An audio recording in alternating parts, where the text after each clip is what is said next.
In and out of the gaming space, Sonic the Hedgehog has done a lot of cool things. From decades of games, movies, and more, his reach extends far beyond the mainstream, cementing himself as part of pop culture history and cultivating quite the online community. From poorly drawn webcomics to a collaboration with an adult-themed restaurant, here are some of the coolest and weirdest moments in Sonic the Hedgehog history.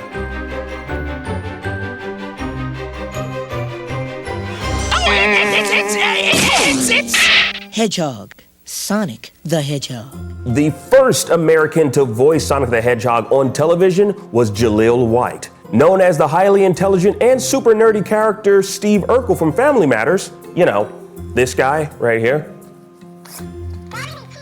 No, I don't. Yeah, known for playing that character, his portrayal of Sonic was pretty much the opposite of everything Urkel represented. Like in the 90s shows Sonic the Hedgehog, Adventures of Sonic the Hedgehog, and Sonic Underground, Jaleel White portrayed Sonic as short-tempered, impatient, egocentric, and oftentimes overconfident. Come on, creepos, I'm not even working up a sweat here. Pretty much the embodiment of Urkel's alter ego, Stefan, in his debut episode on Family Matters. But he was also able to bring in the side of Sonic where he values his friends, would always look out for others in need, and was unwavering in his goal to achieve justice and freedom for all those oppressed.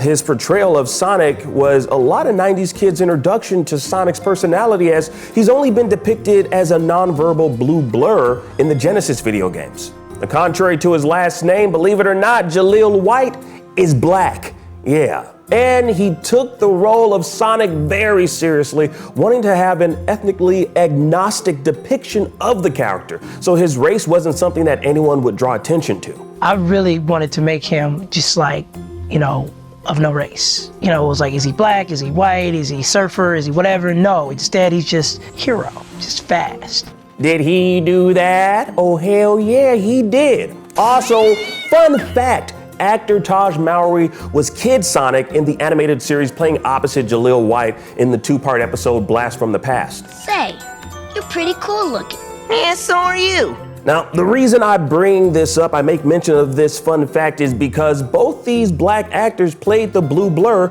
on television and coincidentally enough, also portrayed high IQ blurs on television in the 90s, with Taj Mowry as TJ Henderson on Smart Guy and Jaleel White on Family Matters.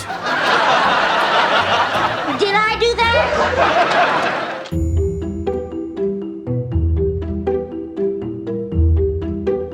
Now this next one is kind of crazy. Yuji Naka was one of the creators of Sonic the Hedgehog, giving birth to one of Sega's most iconic video game characters. And instead of just riding the wave of success the legal route, Naka unfortunately violated Japan's Financial Instruments and Exchange Act for insider trading in 2022. Now, he was arrested for suspected insider trading related to investments made while he was working at Square Enix, where he allegedly bought 10,000 shares in the developer known as Aiming, just ahead of it announcing its partnership with Square on its Dragon Quest Tact mobile game. Now, his shares were valued at around $20,000, and with that insider knowledge, well, he stood to gain big time. Now, with having that confidential knowledge that wasn't yet public, well, needless to say, his actions were illegal. Naka was arrested in November 2023 and later found guilty. In July, Naka was issued a 2.5-year prison sentence with a 4-year suspension, along with a 2 million and 170 million yen fine. Now, that's approximately 14,000 and 1.1 million USD respectively. I think it goes without saying that the co-creator of Sonic being found guilty of insider trading is obviously no good. And while it doesn't tarnish the name or legacy of Sonic, fortunately, it sure as hell isn't a good look for Sega seeing co-founder of Sonic across headlines. You gotta go fast to jail, and he did.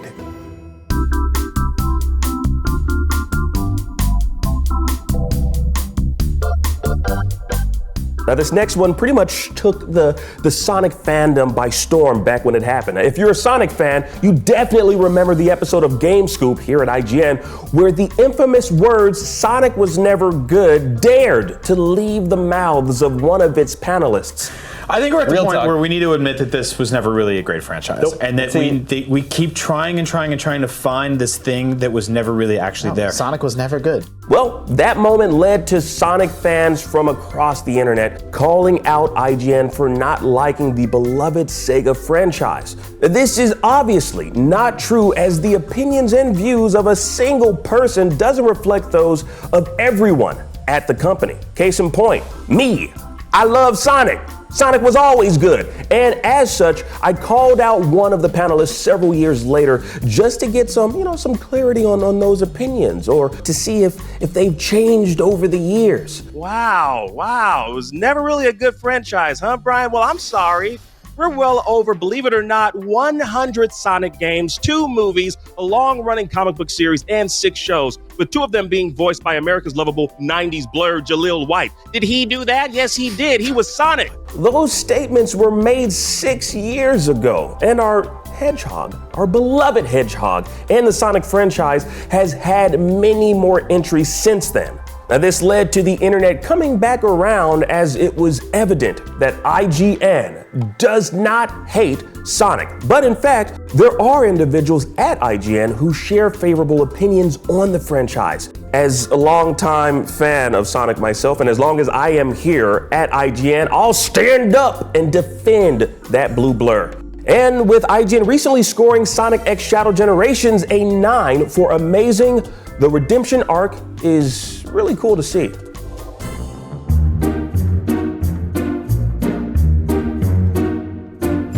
Now, Sonic didn't just dominate the gaming space for several decades, he also was king of comics, debuting in his very own comic book series back in 1993. Sonic the Hedgehog went on for 24 years, making it the longest running licensed comic book based on a video game, according to the Guinness Book Award records. And we're not even talking about his Fleetway comics, which saw its very own success between 93 and 2002 in Europe. Published by Archie Comics, Sonic had cemented himself as a force to be reckoned with in well over 250 issues. Now, unfortunately, the Sonic the Hedgehog Archie Comics came to a sudden end in 2017 due to one of several missteps that were kicked off by one person. Say it with me now, y'all know the name, Ken Penders. Ken Penders worked on the Sonic comics as a lead writer and artist for Archie Comics back in 1993, but left in 2006 after some internal conflict occurred. Now, several years later, Ken filed a series of copyright lawsuits, one against Sega of America in relation to various stories, characters, and artwork he created while employed at Archie Comics. Crazy enough, his copyright claims were certified in 2010 by the U.S. Copyright Office, which meant that any stories he created for the Sonic the Hedgehog comics and the Knuckles the Echidna miniseries under Archie Comics was officially acknowledged as his intellectual property. Now, how the hell does this even happen? Typically, if you're contracted somewhere, if you're a contracted artist, your work belongs to the company. Well, Ken made claims to have never signed the contract, and Archie Comics' legal team couldn't produce the contract Ken signed when he was first employed back in 1993. Submitting stories for Archie, I had never signed any work for hire contract whatsoever with the company. As a result of this, moving forward, those characters created by Ken Penders were removed from the Sonic the Hedgehog comics, which resulted in a few plot holes in following issues. The story arcs like that one in the Endangered Species storyline were altered to somehow justify certain characters not appearing. Now, those characters, of course, being owned by Ken Penders. Now, with all this seemingly disrupting the integrity of the Comics Foundation, Sega came out with a statement officially ending its Archie Comics run in July of 2017. Now, later that same month, Sega announced its partnership with IDW, rebooting the Sonic the Hedgehog comic book series. So there's some good news there. With a clean slate, Sonic the Hedgehog still lives on in comic form to this day. And Ken is out there trying to make things shake out with his take on the characters in the Archieverse that he owns. On our scale here, the lawsuit is definitely no good, but it's pretty cool. Sonic and friends live on in many more adventures within the pages of the IDW comics.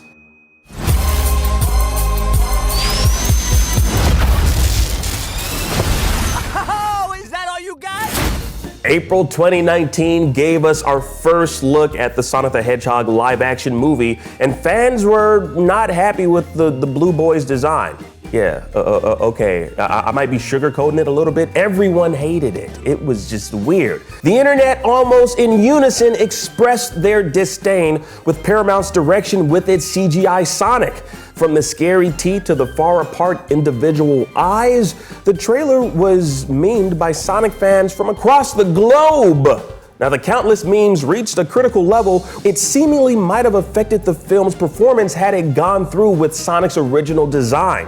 Now, in order to not suffer from the backlash that 2019's live-action Cats movie received for its creepy art direction, y'all remember that, it was scary. Paramount went back to the drawing board, fortunately. Now, director Jeff Fowler tweeted out that they'll be postponing the film to 2020 in order to make Sonic look just right. Now, Fowler was very vocal on the subject matter, addressing the concerns many fans had with Sonic's design head on. Now, he acknowledged the criticisms and stated, quote, "The message is loud and clear. You aren't happy with the design and you want changes. It's going to happen." Everyone at Paramount and Sega are fully committed to making this character the best he can be. So they changed Sonic for the better, bringing in longtime Sonic fan and artist Tyson Hesse as lead on the redesign.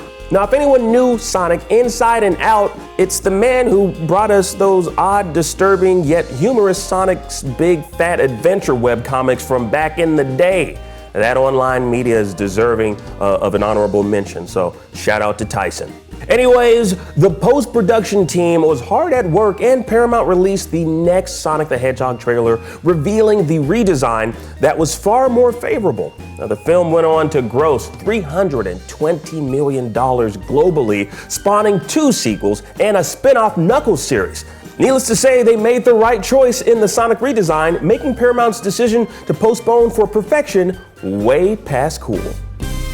Look, we really need your help, but we don't have a lot of time. Oh, you want me to go fast? That's Sonic's thing.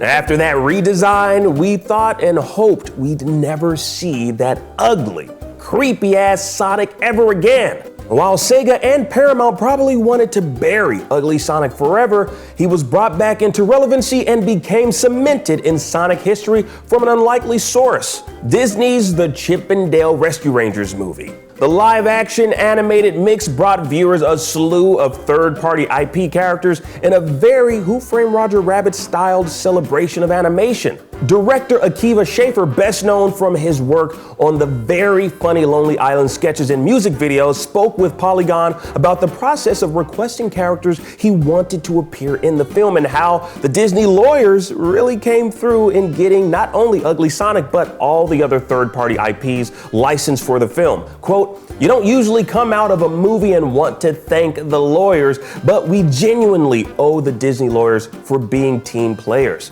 They super stayed optimistic about it and really saw the value of the third-party stuff, and they had to really work hard." Now, Schaffer didn't go into detail on just how Ugly Sonic got the green light to appear in the movie, but the fact that he did as some sort of washed-up B-rated knockoff who provided fans a discount on autographs at conventions is, well, it's really cool.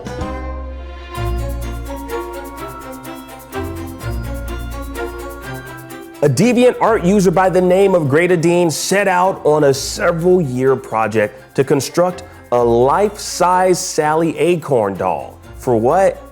Who knows? I have no clue, but it scares me.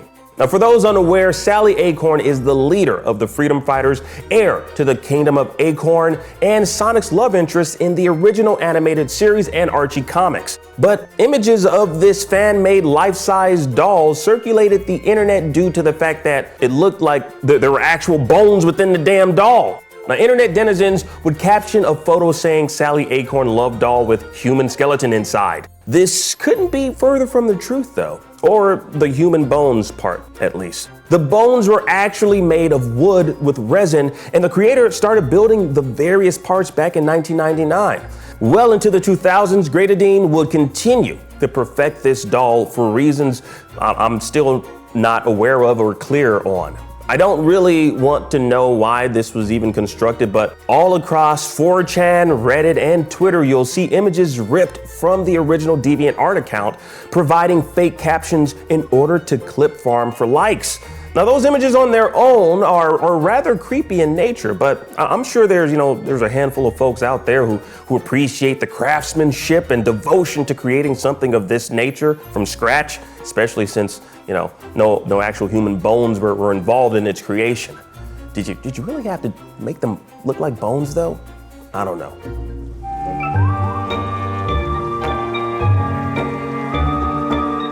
Probably one of the most insane pieces of Sonic fan fiction to ever grace the internet is Tails Gets Trolled. Now, the crudely drawn webcomic was posted to DeviantArt back in 2011 by a user named Laserbot and is still being drawn with the same amount of effort to this day.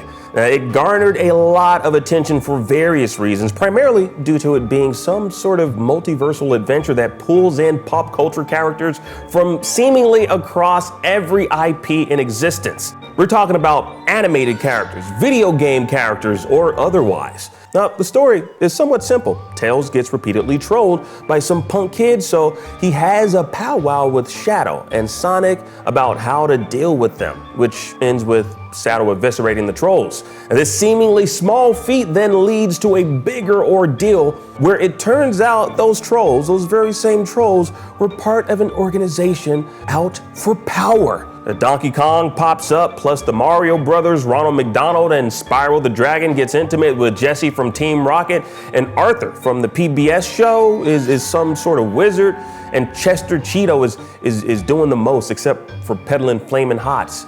Not to mention the self-insert of its creator Laserbot into the overarching story. Know Your Meme, shout out to them. They did an interview with its creator who revealed that it was real-life trolls he and a friend of his faced online that sparked the idea behind Tails Gets Trolled. The crude drawings, improper grammar, and over-the-top stories is what initially led to such intrigue in this self-insert fanfiction back in the early 2000s. But as time progressed and it seemed as if the fanfiction webcomic wasn't going anywhere, it's now become somewhat part of the Sonic the Hedgehog extended fandom. Pretty cool to turn real-life bullying into something fun that everyone can enjoy.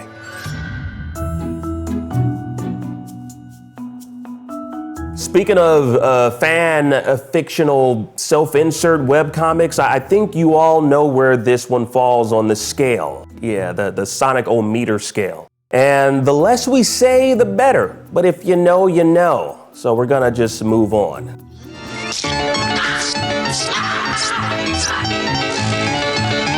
New Sonic Milk Ice from Topper. Back in 1995, there was an Australian ice cream ad featuring Sonic, Tails, and Dr. Robotnik that was rather unsettling. It was for Tapas or Tip Top Sonic the Hedgehog Milk Ice with Shock Rocks, a seemingly fruit-flavored ice cream bar that contained off-brand Pop Rocks. Y'all know Pop Rocks, those little candies that fizzle and pop when you eat them in your mouth. The ad shows Sonic in his Saturday morning cartoon format, only he begins to screw light bulbs into Dr. Robotnik's ears, and then he force feeds him the Shock Rock ice cream where we witness him experiencing excruciating pain as he's electrocuted. Now when I first saw this commercial, I was shocked, and that pun is not intended. I was just shocked at what I was witnessing. It was very out of character seeing Sonic the Hedgehog and Tails torturing Dr. Robotnik. And while I'm sure Eggman has done a lot worse to those little animals that he stuffs into those mechanical robots,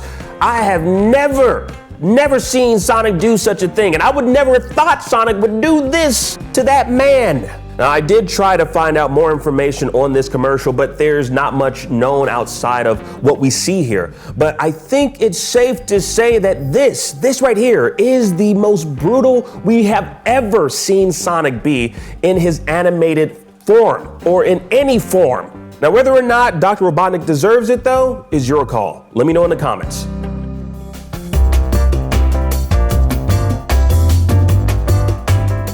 In 2017, to celebrate the release of Sega's new video game, Sonic Forces, Sega Japan teamed up with Hooters in 3 different locations in Tokyo. Now, the restaurant chain, famously known for its primarily female waitstaff wearing revealing tank tops with cartoon owls on them, held up shop with promotional items for the game for 2 months. Now, you could find plushies of Sonic hanging out at the Blue Moon beer signs, randomly placed cardboard cutouts, and a special collaboration menu consisting of chili dogs, of course, and a non-alcoholic blue soda. And for the kiddos out there, there were Hooters meets Sonic Forces specialty crossover coasters for you to rest your Sonic soda on. Because kids love coasters, right? What? And it was reported that the Hooters waitresses would perform a special dance to the tune of the Sonic Forces theme song, Fist Bump. Yeah, this collaboration is pretty random given Sonic's child-friendly appeal and Hooters' usually adult-natured environment. I mean, I feel like, we'd even have to blur out the damn logo if we show it because, I don't know, man. The logo, look at the way the logo looks, man. It's, what it looks like. It makes you wonder why and how this deal went through. But hey, the Sonic the Hedgehog franchise is always full of surprises. And honestly, I can't wait to see what other surprises lay ahead of us for Sonic the Hedgehog. There you have it, though, the coolest and weirdest moments in Sonic the Hedgehog history. Now, how many of these were you aware of already? And were there any cool or weird Sonic moments that you think are worth mentioning that weren't included? Well, make a dash to the comments and tell us all about it. And for all things Sonic the Hedgehog related, you gotta go fast to IGN.